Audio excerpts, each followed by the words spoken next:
Hey, this is part 3 of my Epic Pickups, and I've actually forgot to mention a few PC games, and like I said before, I've been picking up a lot of sim games, and I'm going to be keeping on with that theme with the next 4 games. So the first game I got is Sim Copter for Windows 95 in the big box. Next, for the Mac, is Sim Life. So, pretty cool. Of course, in the big box. Next one is actually a pretty hard game to find.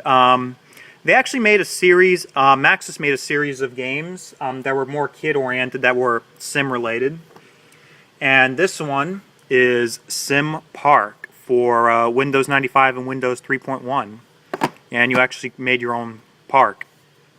And finally, which the last PC game, which is sim-related, is a game I already have. Well, I have the standard version of this game. And that is SimCity 2000, the Special Edition. Comes with SimCity 2000, the Urban Renewal Kit, Disaster Scenarios, an exclusive interview with Will Wright, and over 100 new buildings from the 1900s to the 21st century. Has Will Wright's signature in gold, and it comes in this pretty nifty foil box. So that's awesome. Alright, the last 2 PC games I got is Half-Life 2 Episode 1. The interesting thing about this box is it actually has an EA security sticker on the bottom, and as far as I know, EA and Valve have nothing to do with each other, so I don't know why that is. Alright, the next one is a limited edition, but for a game that I really have no interest in, and as a matter of fact, this game is no longer active anymore. It's an MMO, and it is called Richard Garriott's Tabula Rasa, the Limited Collector's Edition. Comes, as you see, sealed, and it comes with some dog tags, a coin, and an art book, and some other BS. But as I said before, this game is no longer active. I think they shut down the servers about 2-3 years ago. And if anybody doesn't know, Richard Garriott, also known as Lord British, created the Ultima series. And if you know a little history about this game, he was actually fired by NCSoft during the promotion for this game. He was actually about to go into space when they actually fired him. So he was actually in quarantine. So that's a pretty shitty thing for NCSoft to do. He actually sued them for like $24 million for that, and he won. So it sucks for NCSoft. Alright, moving on to the PlayStation 2. Got a couple American, couple Japanese PS2 games. First one is the Sims Bustin' Out. Next is The Sims 2. Serious Sam: The Next Encounter. And finally, which is the last American PS2 game I got, is Sylphie: The Lost Planet by Working Designs and Treasure. The first Japanese game I got is actually a game I already have the American version of, and that is Mobile Suit Gundam: The Journey to Jaburo. But this game is really good.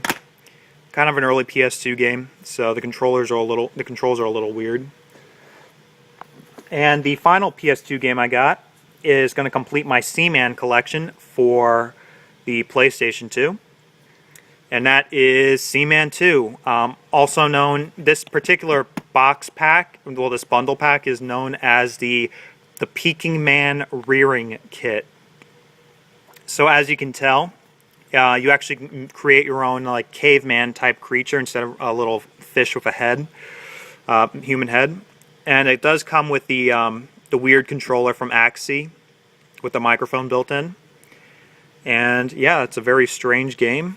And it's a pretty hard, this box set's actually very hard to find. I think this goes for about like $50 to $70 on eBay. So I got this for like pretty cheap. I think I got it for about like 25 bucks.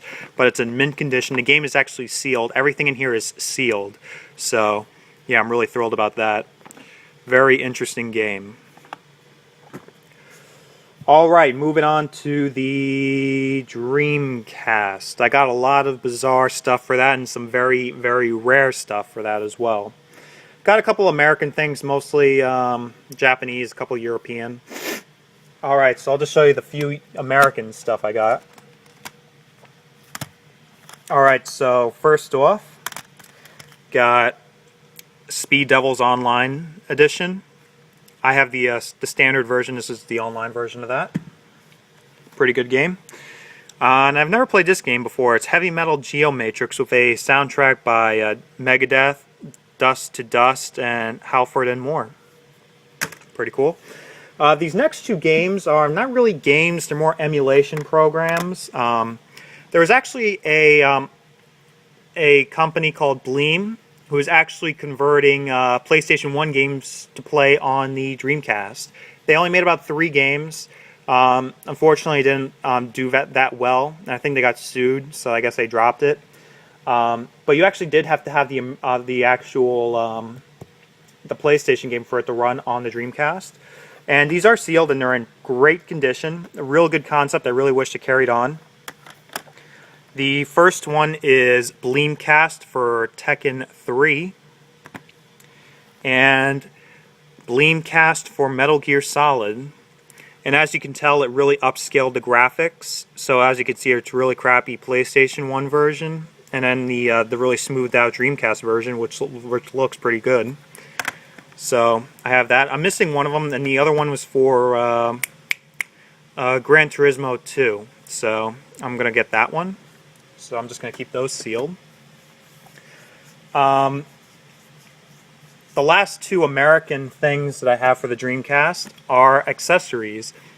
And they're actually very rare accessories. As you know, the Dreamcast actually made several different colors of their controllers and VMUs.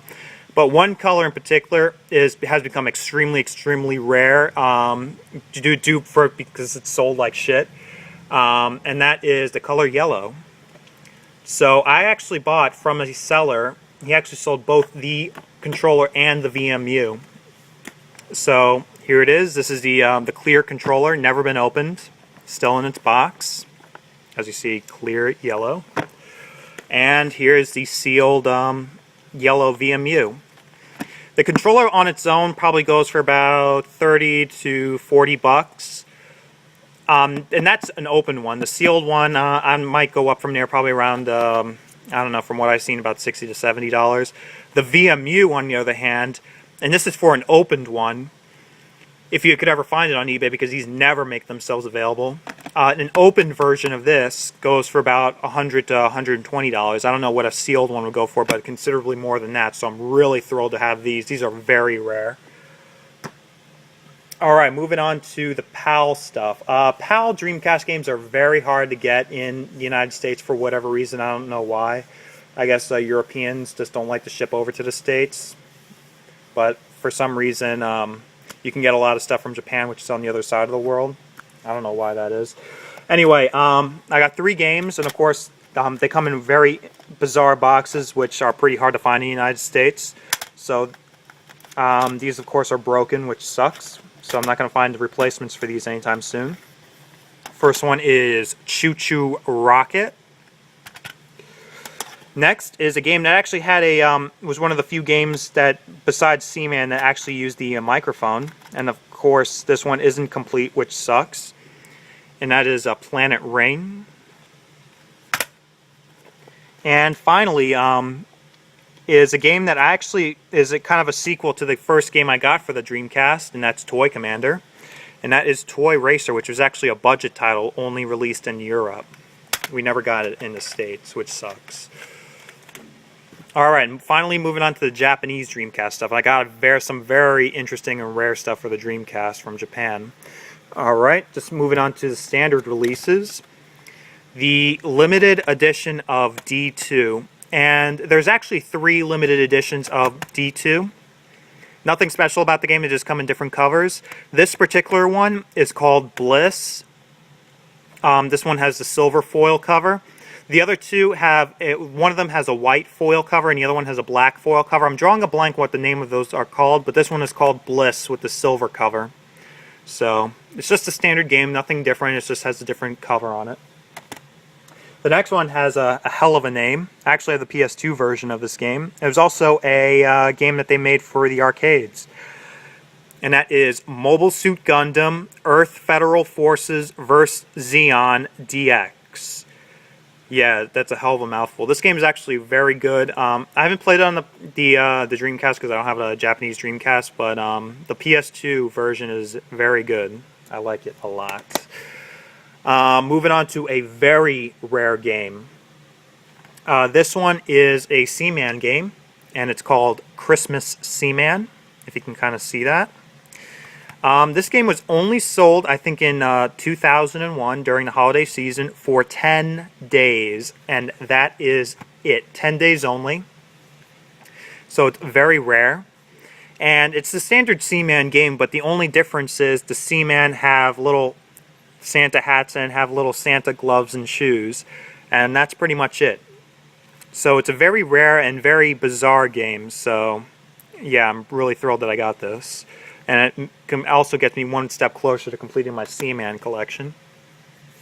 Also, another Seaman game I got, which is also pretty rare, is Seaman. This one's called the Special Pack. Unlike the other one, which comes with the microphone, the other Japanese box set I have, this one's called the Special Pack. It comes with the microphone, comes with the standard game, but it also comes with the special VMU, which is clear and it has a little Seaman on the bottom. This one is very rare, and you usually don't see these very often. And as you can kind of tell, the box is a little elongated to fill out the little porthole for the VMU. So the microphone would be in here at the little porthole, and then the VMU would go right here at this porthole. So that's pretty cool.